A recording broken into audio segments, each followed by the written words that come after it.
Morning students, we are doing the chapter number 7, directing, and in this chapter we have understood many things. Today's topic is the barriers of effective communications. The barriers of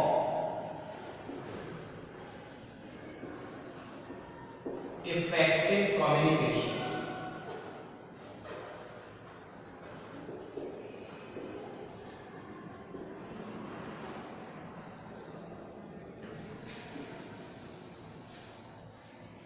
This is the topic, and we have understood some things about the communication.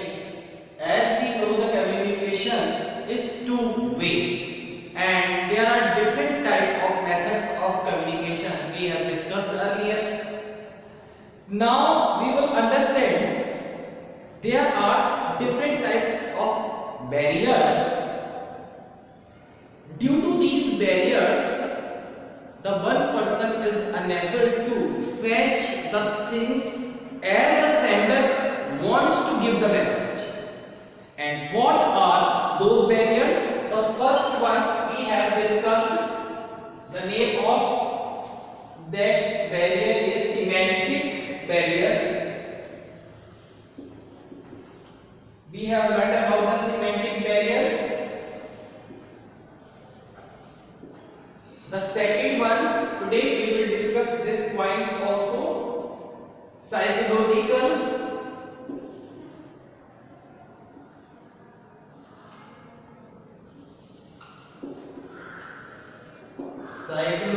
barrier.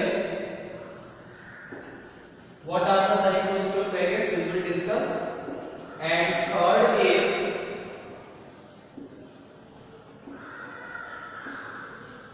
organizational barrier.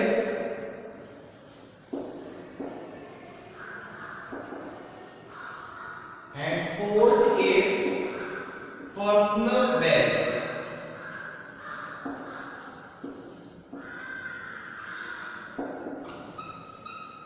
Okay, these are four barriers of effective communication. Today's topic is, now we are going to discuss psychological barriers. What are the psychological barriers? Okay, emotional or psychological factors also act as barrier to effective communication. The state of mind has great influence over the information and its reflection. Now we can understand, if any person's mind is distracted due to some emotional matter, if he has different type of problem that may be related to organization, that may be related to his personal causes, at that time he cannot pay the whole attention what the sender or his boss wants to give the message, through the message. At that time, these psychological matter affects to understand each and everything so clearly as the sender wants to make him or them understand. Okay.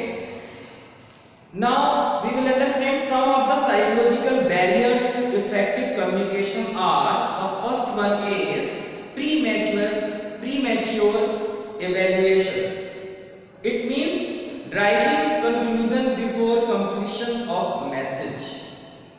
Sometimes people evaluate the meaning of message before sender complete the message. This is the psychology of the people. If anybody wants to say something, from starting words we want to calculate what is the meaning, what does that person want to say. Start to calculate according to himself or herself. This is not a good thing. First of all, we should listen the things, listen the talk of the sender attentively.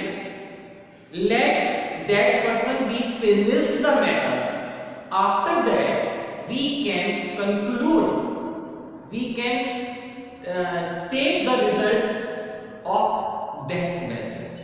Don't try to make understand according to yourself after, before finishing that person. When that person finished, after that you should think whatever you want to think. At that time you will carry the whole information from the sender. Okay. The next point is lack of attention. If the receiver is indulging in somewhere mentally, it means that person is not paying the whole attention to the message of the sender. It means when receiver does not pay complete attention to the message, as a result communication become ineffective. The reason can be preoccupied mind of receiver. For example, when worker is giving suggestion regarding method of production, the manager is preoccupied with an important file. As you know, the communication is two-way. I am talking about the managers. Now I will talk the message of the employees. That employee wants to give the information related to his or her problem to his manager, and manager is not paying attention due to some ego problem, due to some busyness. At that time he will not carry what the employee wants to say, wants to share, and the communication barrier stands there. The third point is loss by transmission and poor relation. When communication passes through various levels, if the message is not channelized, at that time this result in filtering or loss of information. Especially when an oral information, sometimes managers may not be able to retain all information for a longer time. They may ignore, misinterpret some of information when they are not interested. We should think from managers to employee and employee to manager. If employees are not paying attention, they are getting the message from somewhere or from managers verbally, they can forget their responsibility because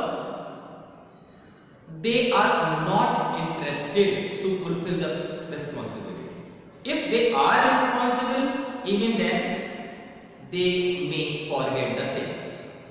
Whenever the written notices, the written things come before them, they can remember very easily. On the other hand, if the employee wants to give some message to their senior at that time, they may also be forget, and the main thing in this, they can misinterpret it.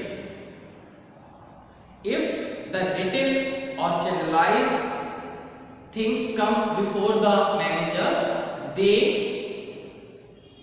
there are very less chances, there are very few chances to misunderstanding. The next point is distrust. Distrust between communicator and receiver also act as a barrier to effective communication. They may not understand each other's message in the original sense. Secondly, they do not give much importance to information exchange between them. Employees and managers should trust each other.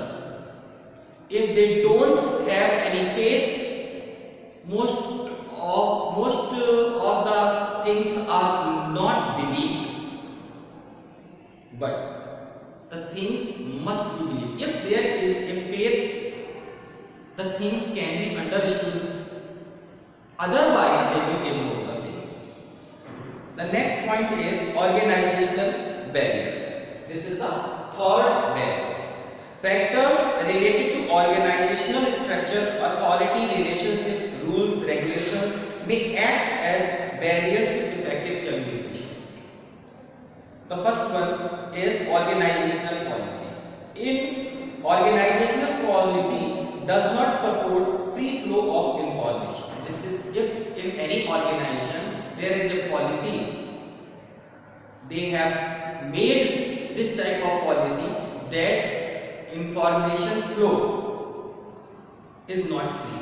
At that time, this is the barrier. Now we can understand this point with the help of example. For example, in centralized organization, most of the information remain at top level. If top level management wants to give the instruction, they only give the instruction. But what does it make effect? How they will know if there is a gap of information between the employees and the management? People at lower level may not be able to communicate freely in centralized organization. Okay. The next point is rules and regulations. If rules are too much rigid, it is not good. Rigid rules, regulations may also create barrier because people get afraid, and if they are afraid, they are not in the situation to give the information, may lead a red tapeism. Rules may lead to red tapeism, delay of action, and delay in movement of information. The next point is status difference. This can be said as a Gini problem. Sometimes the people working at higher level do not believe in the information supplied by the lower level employees. If this is, I have told you, this is the ego problem, because some people have very high ego. They think we are the managers. What is the requirement to listen the employees of the lower level? As they feel, how would he know about my job and who is he to give me suggestion? The next point is complex organization. When the information passes through the various levels, then there can be screening or filtering of information at different levels. For example, while giving the feedback, the subordinate filter all their negative points and highlights only their positive points. If we take feedback, if we want to take feedback, at that time, people start doing answer very smart. They start hiding the negative point. They know they have negative point, even then they start hiding them, and they produce at that time very ideal point. They show that they are very positive, but this is the barrier. Though our managers are unable to understand what the real picture is. It is their smartness they can find, but people don't produce themselves as they are. Okay. The next point is organizational facilities. In a large organization, free and effective flow of communication is possible only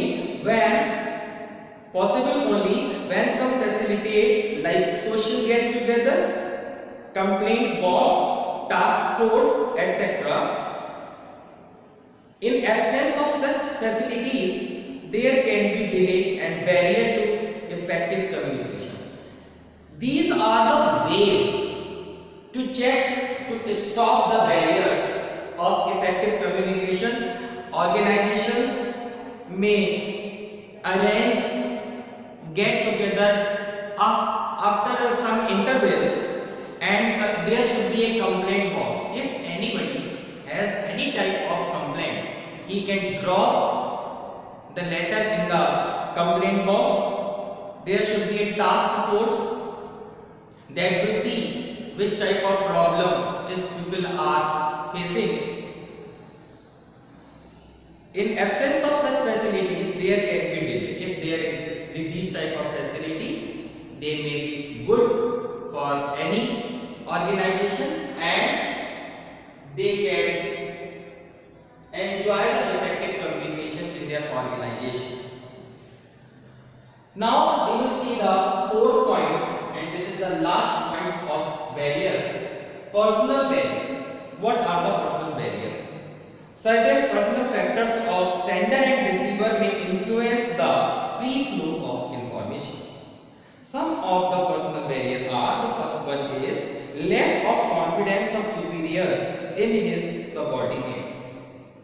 If superiors have no confidence and trust in their subordinate, then they pay no attention to their advice, opinion or suggestion.